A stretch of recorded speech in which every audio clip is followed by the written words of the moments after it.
The raw diet is gaining a lot of momentum in the pet world, but there's many questions surrounding it. What are the benefits? Why is it better than kibble? How do I feed it correctly? To put it briefly, if you feed a balanced raw diet, you'll see a lot of changes in your dog, and for the better. Their coat will be fuller and shinier, and they also tend to shed less. Their teeth will have a lot less tartar buildup, as chewing on raw meaty bone acts as a toothbrush as they bite down. Their stool will be smaller, more firm, and typically less smelly. You'll also maybe notice they poop less than they normally do on kibble. Many times it helps resolve skin allergies, and it's a lot easier to maintain a healthy weight. Kibble is highly processed, loaded with carbs which dogs don't utilize well at all, and has added colors and toxins. This is a big topic and something I'll be going over in another video, so be sure to subscribe and hit the notification bell so you don't miss out.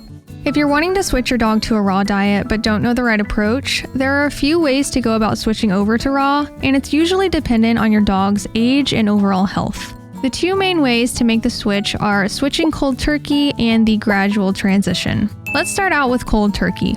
Switching your dog cold turkey means that you're switching from kibble to 100% raw right away. This is a pretty bold approach. Not only do you not know if your dog will take to it right away, but you don't know if your dog will have any negative reactions, like diarrhea or an allergic reaction to a protein you weren't aware that they were allergic to. The cold turkey switch should only be used on puppies and young healthy dogs, as they have a healthier digestive system and can tolerate a rapid switch. Puppies may also have an easier time transitioning due to their natural curiosity, as well as not having an attachment to kibble yet. Puppies also need daily balance as they grow, since they're unable to regulate nutrients like adult dogs can. So if you're wanting to learn how to balance your dog's meal, check out our video on balancing to NRC guidelines. If you're confident in your dog's success with the switch, as well as the knowledge you have on issues that may arise from switching quickly, this may be a method for you. But be prepared for GI issues in the beginning. Your dog's body needs time to put itself into gear and start digesting raw food as it was intended to. I personally switched Matsu the moment he came home at 8 weeks, and besides a little bit of soft stool in the beginning, as well as some apprehension to larger chunks, he transitioned flawlessly. Then there's the gradual transition, which in itself has a few ways of going about the switch. Gradually transitioning can take from 2 weeks to a few months, depending on how your dog takes to it. Let your dog take the lead of the transition process and try not to rush them. Many dogs' bodies need time to get up and running again to optimally digest and process raw food. This is the result of feeding dogs a highly processed grain-based food that suppresses the immune system and underproduces the enzymes necessary to thoroughly digest raw meat and bone.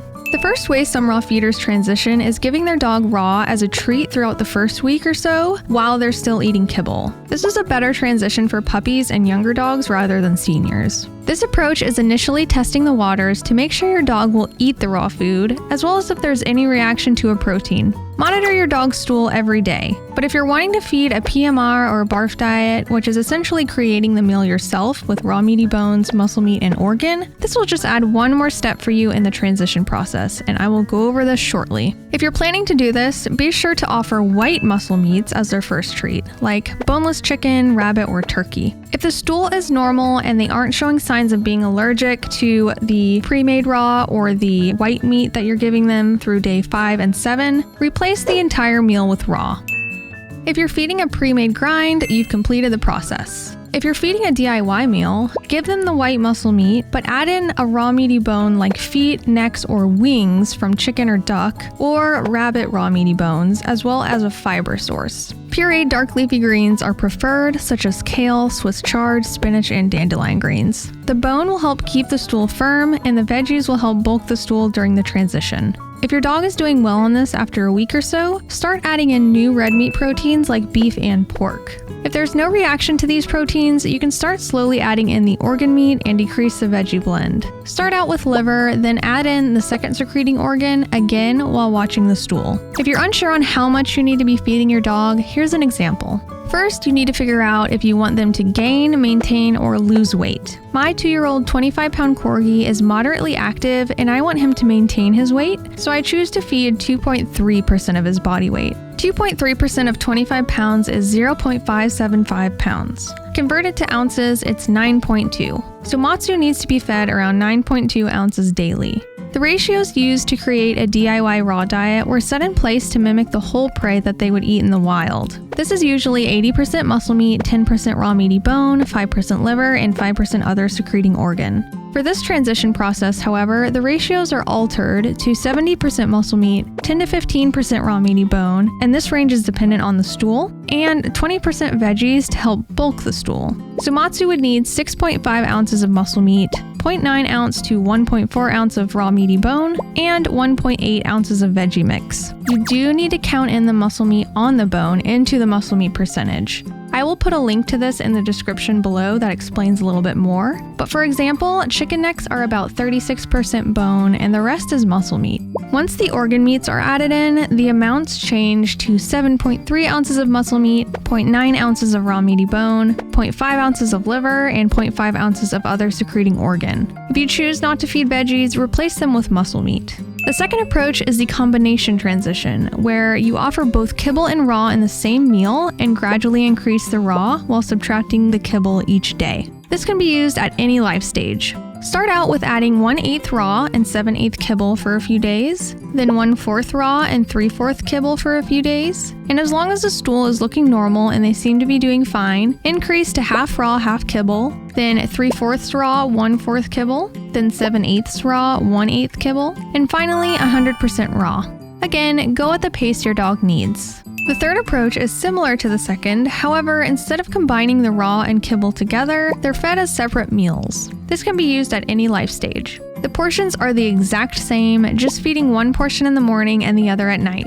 For example, feeding 1/8 raw in the morning and 7/8 kibble at night until you reach 100% raw. And of course, this can be split between 2 meals once you reach 100% raw. This is an ideal approach for owners that don't feel comfortable feeding raw and kibble together. There's actually another method owners tend to use if they have dogs that are picky or have an impaired immune system, and this is the cooked method.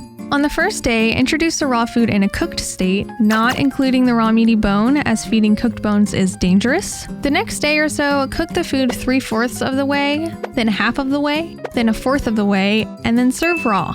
Again, the time this takes is dependent on your dog. No matter what method you choose, patience is necessary. The process may be frustrating and even a little scary, but don't give up. As long as your dog isn't showing any signs of illness besides some soft stool in the beginning, your dog is on the right track. If your dog is having actual diarrhea that is lasting more than a few days or showing signs of lethargy, take them to the vet. There are 2 main changes you'll notice that might be a little alarming, but it's completely normal. One being decreased water intake. Because raw meat is moisture dense and they're not in a constant state of acute dehydration from dry kibble, you may only see them drink a couple times a day. I only see Matsu take a drink maybe once, or a little more if we've been playing hard or spending a lot of time outside. The other being smaller, firmer stools. Of course, in the beginning, this might not be the case, but after your dog's body becomes used to processing raw, they may only go once a day and you'll probably notice it's much smaller. This is because your dog's body is using almost all of what the raw meat provides, and there's little waste left to be passed. After you've successfully transitioned your dog to eating roughly 80% muscle meat, 10% raw meaty bone, 5% liver, and 5% other secreting organ, you need to start focusing on balancing the meal properly. To learn more about balancing, check out these videos.